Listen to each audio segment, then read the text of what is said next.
Okay, so the pet spotlight for today is going to be on the Elekk plushie. And this is going to be a for serious one. Like, I actually do use this guy in one of my best teams. It's not my best team, it's one of my best teams. I have like a whole list of my best teams, and I really got to add a couple more to it because I do have some pretty good ones I just haven't put in here yet. Anyways, I went 15-2 with this team before I stopped using it.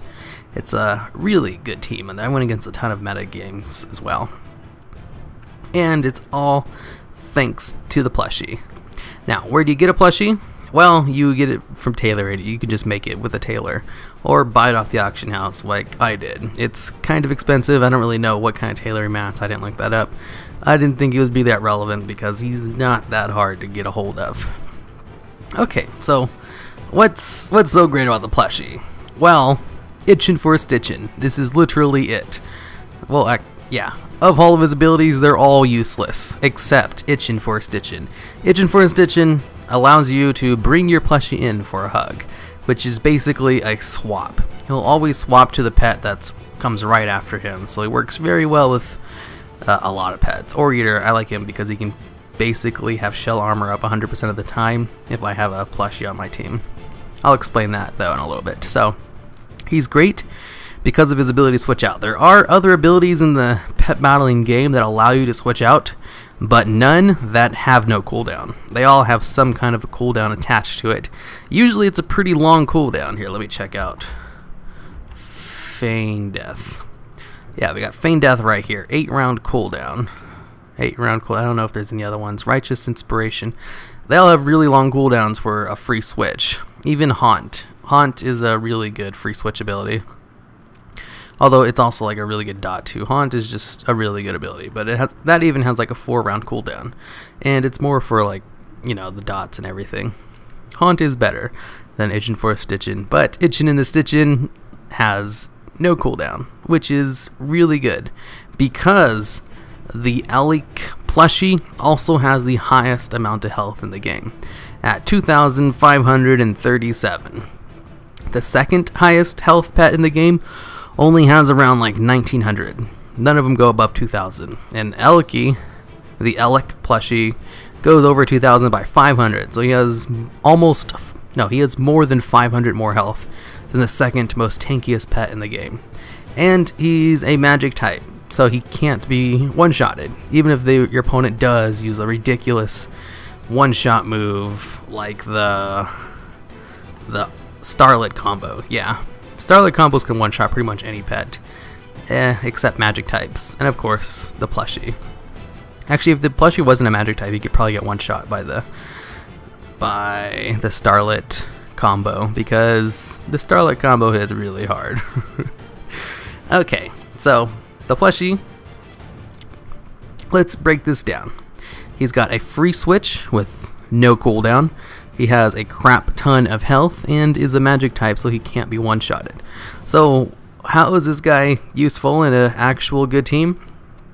Well, let's take the Ore Eater, for example, what he does on this team.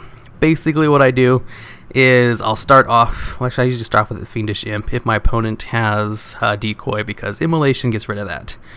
But anyways, I could also just start off with Ore Eater, use his shell armor, attack, and then once shell armor falls off, switch into the Elekk, he'll get hit, use Itchin' for Stitchin', and that's 2 turns right there. And that's all I need for shell armor to fall off. And then I switch my Ore Eater back in with Itchin' for Stitchin', which, if you use it second in the round, it's a free switch, and since he's also takes the cake as the slowest pet in the game, he'll go slow enough to, you know, make this worthwhile. Unless your opponent is just really, really ridiculously slow, and he's intentionally using something to slow himself.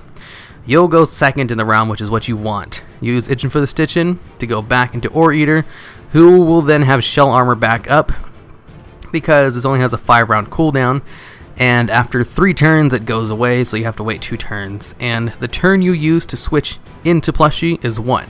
That's 1 turn right there. He gets hit in the face. And then turn number 2 is just using Itchin' for Stitchin' to switch back into Ore Eater.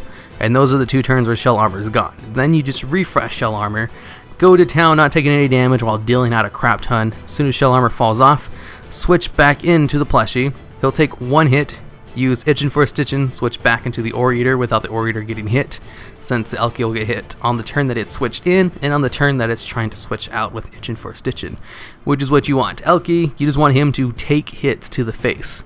He's not going to stay in long enough to do anything else, but he can also stay in long enough to do other stuff, because he also has Cute as a Button. This ability is like the only other ability you have that's semi-useful, in that it increases his chance to dodge by 25% for 2 rounds. I have actually got some really nice dodges out of it. I got a Unborn Valk to miss a Haunt with Cute as a Button. That was nice, but it's not needed. He's basically a pet who's really good for switching out if you want a pet to have its cooldown up. Like the same thing with the Death Adder. The Death Adder is another really good pet that is very cooldown dependent. Basically, with the Death Adder, you have 2 abilities with 4-round cooldowns, where you can use Blinding Poison, Poison Fang, and then Puncture Wound, and then switch into the Plushie. After you do all that, Blinding Poison will be, let's see, starts 4 rounds as soon as you use it, so we got 3, 2, 1, and then Itchin' for Stitchin', and he's ready to go again. So it works pretty well with any pet that's cooldown dependent, which is a lot of the pets in the meta. Kind of. The Arctic Hare is not really cooldown dependent, even though he does have 2 things. So that's basically why the Elekk plushie is great, because of its ability to synergize and take hits like none other with other pets who just are only good because of their cooldowns. And you basically just want them out to use their cooldowns, and then you switch him out for free, since the plushie is going to be taking all the damage. He's going to get hit for the initial switch into the plushie, and he's going to get hit again for the switch back into the pet, thanks to going second and having his free switch. Okay, so I think you've pretty much got the whole gist of why the plushie is actually a legitimately good pet in PvP. He's really good with another pet. By himself, he's garbage. He can't do anything. He has no attacks. But when you combine him with another pet who is very cooldown based and really good, like Death Adder Hatchling or my Hachimon, the Ore Eater, it turns him into a super great support, because he can basically allow them to use their cooldowns without taking any damage, like ever.